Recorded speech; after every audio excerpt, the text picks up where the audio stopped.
अष्टावक्र गीता अध्याय 2 श्लोक क्रमांक 4 है ना। सबसे पहले श्लोक को पढ़ लेते हैं। यथा न तो यतो भिन्नास्तरंगा फेन बुदबुदा, है ना, समझते हैं।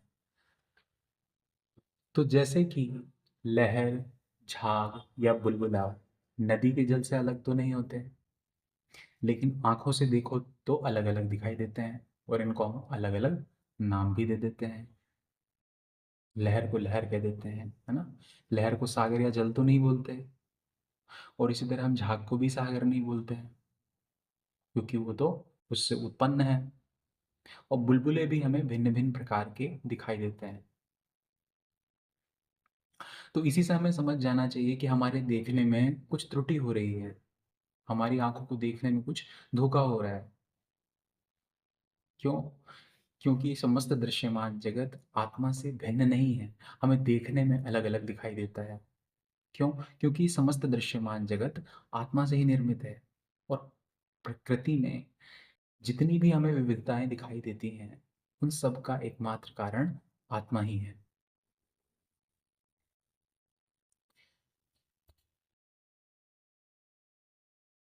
तो आप अगर अहम बनकर देखोगे तो प्रकृति में मात्र विविधताएं ही विविधताएं दिखाई देंगी, और अगर आत्मा बन के देखोगे तो सारी विविधताएं मात्र बस ऊपरी रह जाएंगी।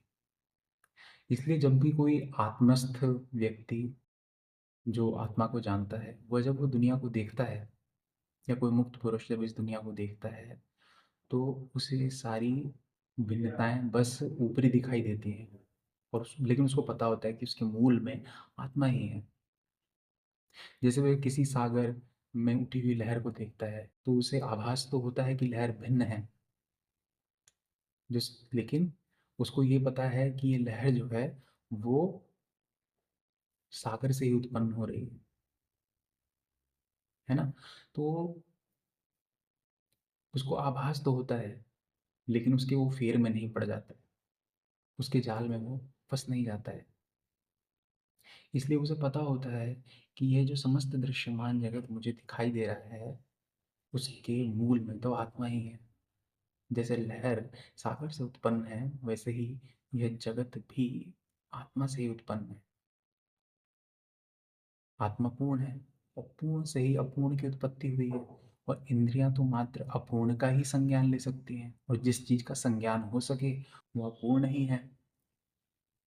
अब ऐसा नहीं है कि कोई वस्तु जो हमें दुनिया में दिखाई दे रही है वो अपूर्ण है, कि ये मोबाइल फोन अपूर्ण हो गया, या फिर मेरे सामने अभी मैं केमिस्ट्री लैब में बैठा हुआ हूँ, तो मान लीजिए यहाँ पे स्टार्च पड़ा है, वो अपूर्ण हो गया, या कोई नल है लगा हुआ ये अपूर्ण हो गया, या फिर फ्लास्क है वो अपूर्ण हो गया। ठीक है, ये चीज़ें अपूर्ण नहीं, वस्तु अपने आप में अपूर्ण नहीं होती, उसको देखने वाला जो है वो अपूर्ण है। मैंने शुरुआत में ही कहा था कि अगर आप अहम बनकर दुनिया को देखोगे तो दुनिया में मात्र आपको अपूर्णताएं ही अपूर्णताएं दिखाई देंगी। इसको एक उदाहरण से समझ लेते हैं। मान लीजिए आपके पास एक पेन है, और पेन का ढक्कन आपके पास है। ठीक है, पेन की दो चीज़ों से मिलकर बना होता है, ढक्कन और उसके नीचे लिखने वाला। ढक्कन और नीचे लिखने वाला। मान लीजिए उसका ढक्कन आपके पास है और लिखने वाला घूम गया है, वो लॉस्ट हो गया है, कहीं पे खो गया है। तो आपकी आंखें अब हमेशा किस चीज़ को तलाशेंगी? आपकी आंखें हमेशा उस लिखने वाले की तलाश करेंगी।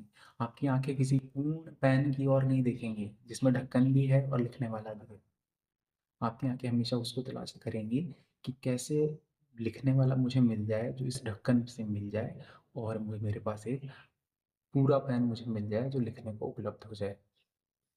अगर आपको ये उदाहरण समझ में नहीं आया हो तो हम कोई दूसरा उदाहरण लेते हैं। फॉर एग्जाम्पल, आपके पास सफ़ेद जूतों की एक जोड़ी है, जिसे आप पहन करके मान लीजिए ऑफिस जाते हैं, या चलो काले कलर की एक जूतों की एक जोड़ी आपके पास है।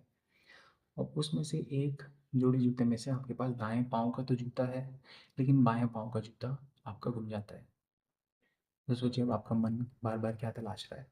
आपका मन बार बार क्या तलाशेगा? आपका मन बार बार बाएं पैर का जूता तलाशने की कोशिश करेगा। कैसे?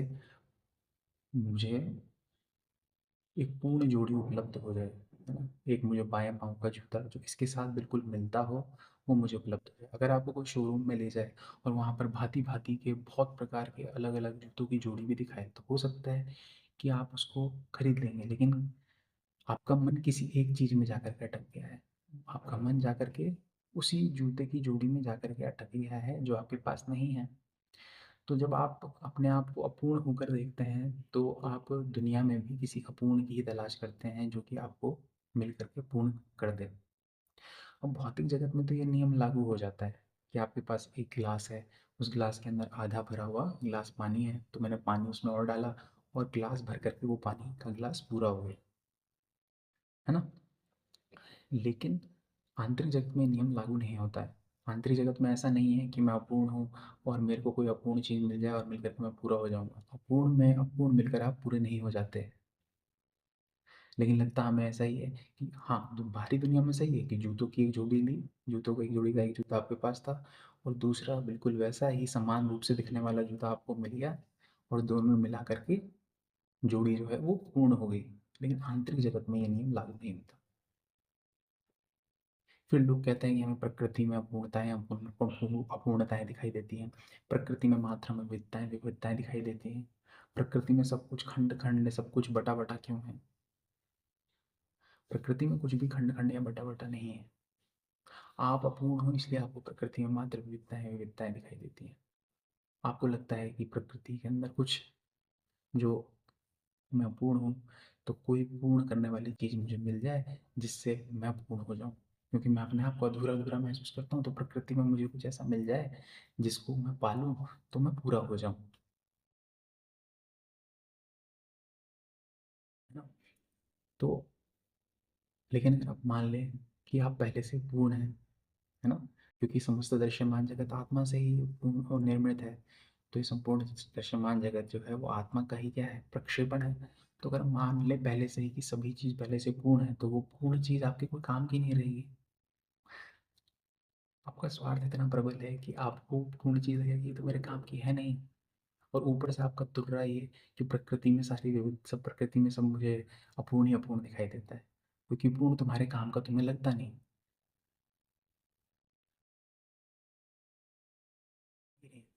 तो अगर आप भीतर पूर्ण हो तो बाहर आपको पूर्ण ही दिखाई देगा। भीतर आत्मा है तो बाहर ब्रह्म दिखाई देगा। भीतर अहंकार है तो बाहर प्रकृति दिखाई देगी।